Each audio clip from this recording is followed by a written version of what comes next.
parents were in that last week. But I've been here in this building for, this is my 24th year. So I have a really strong passion for this school, and a lot of the things that we've been doing well here at the school I want to continue doing. And along the way, I have changed a lot as far as how I present my material. And one of my passions has always been science and math. And so I've taken a lot of professional development in that area. And over the summer, I spent a lot of time working on it in a couple different week-long conferences. So that's why Anthony asked me to be here tonight. He kind of told me. But the number one thing we're doing tonight is we're trying to design something that's going to be good for Lopez. Because we shouldn't do anything different unless it's going to make us better. And so we're always looking at ways to make our achievement scores go up. We want what's best for kids. And even though we may not have been here tonight, except that Mr. Wilson wants us to be here tonight to come up with this plan, I think whatever we come out of it, hopefully it'll be some good things. And I think we will. So our job is to be innovative, but keep in mind we don't want to lose the integrity of our school. Okay. So what is STEM? It's student-centered. Everything around STEM is student-centered. The acronym stands for Science, Technology, Engineering, and Mathematics. And that doesn't mean that we're going to produce all these little engineers, mathematicians, but we're going to give, at an elementary level, a broad spectrum of opportunities and experiences for kids to just have more of it. Kids are natural scientists. They're natural explorers. They're the best at asking questions, especially when they're 3. You know, that's how their little brains have developed. And so using project-based learning, and you just came from that, so I don't have to talk too much about project-based learning, and using that driving question, how do we get kids more involved in science? The technology and the engineering and mathematics are just an avenue of helping them express whatever they're learning. So when I say science, I also want to include social science. We're not just looking at physical and natural sciences. We want to involve social science too, because there's a lot in that area as well that kids are very interested. They want to learn about different people in different parts of the world, and using the same philosophy, we can incorporate that as well. And everything we're doing when it comes to design is bringing in the arts and music. So, I mean, the specials should not go away. That's part of the integrity of Lopez, that we still have our specials teachers. And we don't want to lose that, because they play a part in this. And there's a big misconception out there that says, if you're going to go to a STEM school, then you don't have the arts. Well, that's not so. If you're going to be a musician or a visual artist of any kind, you're going to bring in that element into whatever you're creating. So, some of this is going to sound the same as what she just talked about. I guess the key things here is that we're in partnership with the community. We're going to connect with CSU, and we're going to ask them to help us implement any type of STEM courses in our building. And it could be any way we want to design that. It could be a lot, or it could be just part. And tonight I'm going to show you 2 different models, but they're just 2. I mean, there's probably other ways to do it, but it might give you a little bit better idea of how to do it. The partnership is a big thing. Community service is another big thing for STEM. And it's all based on the inquiry, where you start with a question, and the kids work together or work individually to solve that and answer that question. They have to back it up with data. They have to back it up with research, interviews, and then we have to present it somehow. So you have students questioning, they're engaged, they're problem solving, designing, and they're serving. All using, and when they present, they're using 21st century skills to either gather materials, or such as using, just doing a podcast, or or interviewing someone who lives in Australia. We did that last year. We found someone who got up really early in the morning to answer students' questions. Being able to show the kids that they can connect using technology, and that they don't have to be right here in our community. Okay, so CSU has this great program. They have a whole department of education that is geared towards connecting with the school district. And so what they're offering us is what they would offer any school. And basically, they've had several of these resources available to us. The neat thing about what has changed with that is that there's a professor there that is going to, and I'm not even going to say her name because I just crucify it. I just mess it up every time I try to say her name. But she's going to write us in on a grant, $1 million grant that's going to help us provide professional development for any kind of project-based learning or STEM curriculum. So that's probably one thing that's a little bit different than what has been offered before.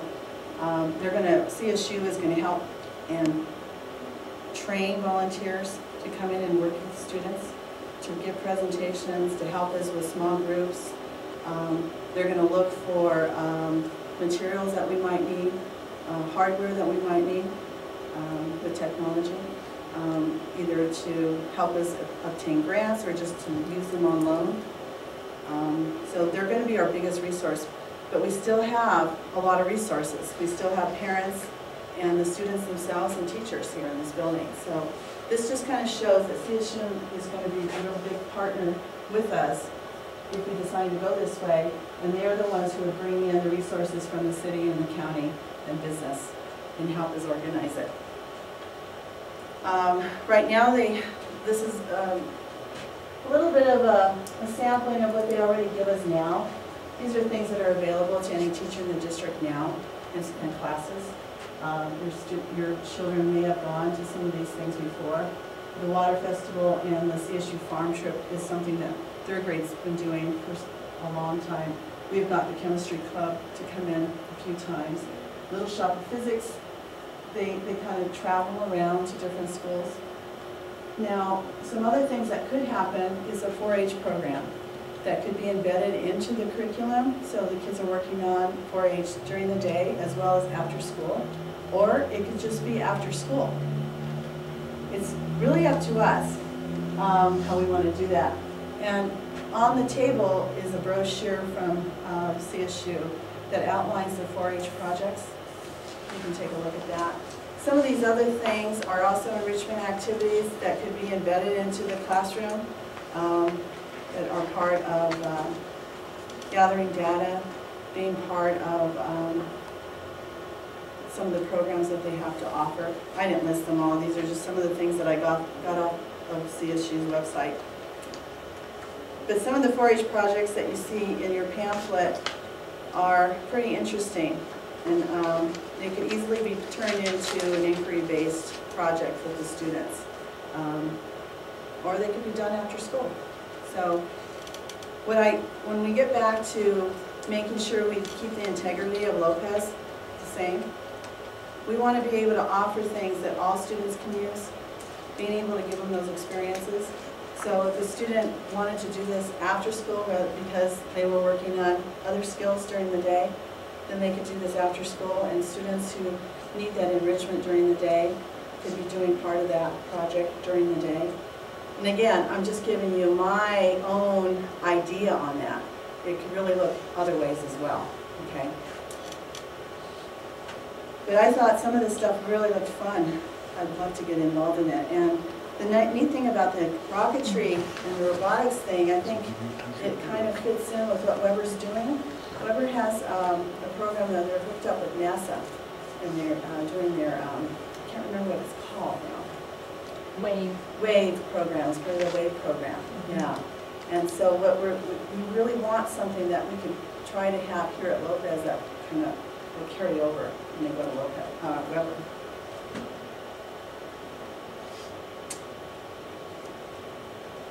Before I start with what CSU can give for the teachers, did Do you have any questions as far as anything I've said already, or about how anything else that it might offer us? I start talking so fast sometimes I think just stop. Again, both of these I just keep coming back to, and like I know you're kind of focused on this component of it, but it's still, for me, I'm still sold on the community school and the core competencies and the reading and all those things, and obviously the self-forming and nice. But then can you kind of talk how one feeds into the other? Because I get concerned that we get lost in all the frills and the fun and lose focus on the core. Right. And so we just how do they interact? One of my biggest, I have several questions ready for Tuesday night when we have those other speakers coming in, is how do we align our standards with this? How do we set it up? And she was explaining a little bit of that to me. And so part of the professional development would have to be just that they would have to help us align those curriculums so that we don't lose sight of what we have, what we're doing here. Our number one goal tonight is what can we do to raise achievement? So we don't want to do anything that's going to jeopardize where we are. What we want to do is make them go up. And so part of this design, whatever we come up with, is going to have to address that number one. So I can't answer your question right now. Not honestly, I mean, I could come up with my own ideas, but I don't want to represent anything because it's, that's a big concern for all of us teachers, is that we can't lose sight of at the end, in the spring, our students have to take that CSAT test with all the rest of the students in Colorado, and we want our scores high. And so whatever we design has to make sure that achievement is number one. And so, like I said, I have my own ideas, and but I have not taught this way before, so I can't answer that question. Oh, let me go back to this. A little bit of what you asked is that CSU will provide professional development with us with that grant that they're writing. They're going to, it's a $1 million grant that's going to involve providing professional development for teachers and for schools that want to turn their school into a STEM school. And so it's geared especially for this. And so that's something we will need. That's probably where we'll start if we go anywhere like this. Referring to that grant, not all grants are funded. Is it a National Department of Education grant she's applying for? And what would happen should this route be taken with that grant not funded? Well, I can't answer that question for sure. I do know that she's committed to working with us. So if the grant isn't in place, these are still resources that could help us implement a part of it. Now, again, it also depends on how we design this. It's, you know, how far do we want to use STEM resources? And I think what I've been hearing from Mr. Osmus is that we want to take what's best from any program, and maybe we can use what's best from all these programs and put them together. So if you go and look at a STEM school, let me skip ahead here. Some STEM schools are only using STEM resources for just their science block, and that's it.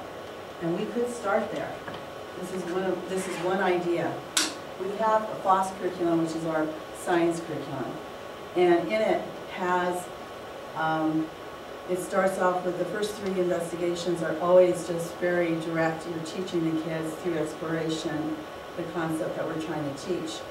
But then the last 2 units, the modules that are involved, are really more exploratory, and the kids have a chance to answer questions and be able to work towards answering that questions with an investigation. It's we can use those STEM resources just to support our science and just really beef up our science program. That would be a great start. Adding service learning to it would be another way of the kids outreaching to the community. And so when I say STEM resources, these are all these other entities out there, the city and county, um, the resource available right through CSU. Those would be grad